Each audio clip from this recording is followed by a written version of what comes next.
Hi everybody, I want to show you today how to make an Adobe Spark page. Just a quick tutorial. First of all, Adobe Spark Page is really good for putting together thoughts on a web page that you can share with anybody. Another nice thing that I like about it is that it allows you to create, it allows you to put your content in there, but it'll format it for you so that it always looks good. So you don't have to have a lot of experience in design. Let me show you how to get started. So first of all, you go to spark.adobe.com and you log in.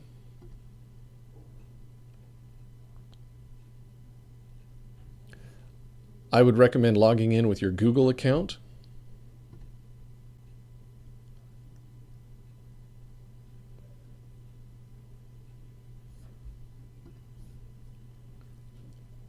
Once you've logged in, it'll bring you to this page. This is where you can manage your projects. Now, I don't have any projects yet, but we're going to create one by going to the plus right here.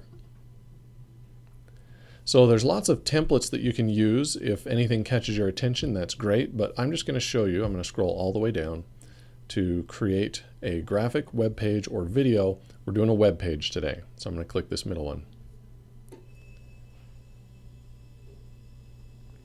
All right, from here, you just start adding content. So we're going to add a title, demo. I know it's real creative.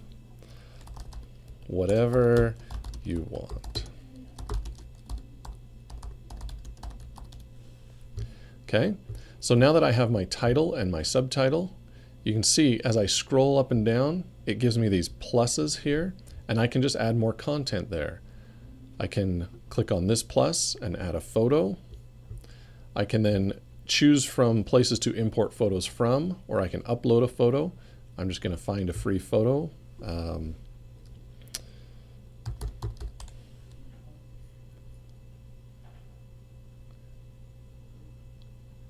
just going to throw some free photo in there. I don't even know what we're going for, but cubes. All right. Scroll to start writing your story. So now that I've scrolled, I can see these other options pop up. I can split the layout, glide show, photo grid, video button, text. I'm going to add some text here, and I'll just copy and paste this. Okay, so right here, I'm just going to paste, and now I have some gibberish lorem ipsum text filled in there. So I can continue telling my story, but you'll notice that the graphics all change and just make it look good, even though all I've done is added a picture and added some text. So let's say I want to add a video here. Enter the YouTube video link. So I've just copied the link from YouTube. I paste it in there and hit save. That's it. I've just added a video. You can click on that if you like. All right, let's add some more content. So I want, let's add some more, let's add another photo right here, since we're going with these cubes. Now, I've just added a photo, but I kind of want this to be a separate section. I want it to be a little bit different. So what I can do is I can click on that photo, and I can give it some properties. I can have it fill the screen, like this. Window. So now it becomes almost like a heading bar or a banner. I can fill the width. I can move it up and down, replace it, or delete it. Let's do fill screen. So now you can see, as I've started here and I scroll down, I've got my text, I've got a video, and now you can see that it just comes right in. It's really nice. I can also put captions.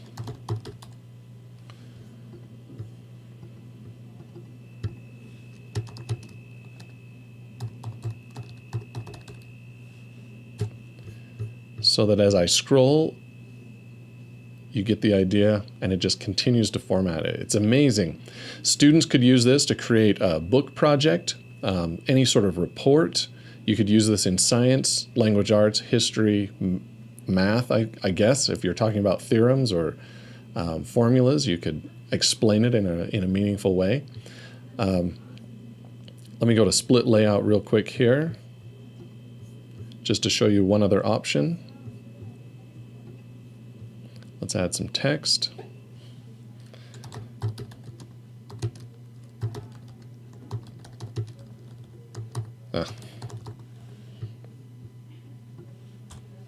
There we go.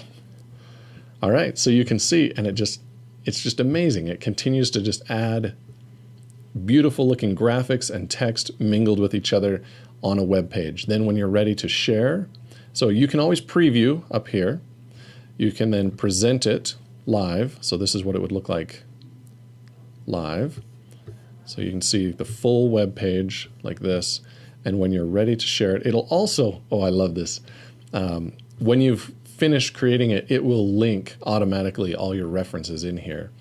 And when you're ready to share it, I just hit escape to go out. Just click on this, publish and share link. You have to make sure that when you make changes every time, you need to republish and share that link. So if you change it, just make sure you do that. And that's it. You just pick a category, education, create link. And that's it. You will then get your link and you can copy and paste that, put it wherever you'd like. And you can also embed it into other websites if you like. So if you have an LMS or if you have a website, you can embed that code directly in there. So thank you for watching this. Hopefully that helps you and you'll be able to use this or come up with some of your own ideas how you or your students can use this to further education or deepen learning, do all that good stuff. All right, thanks, bye.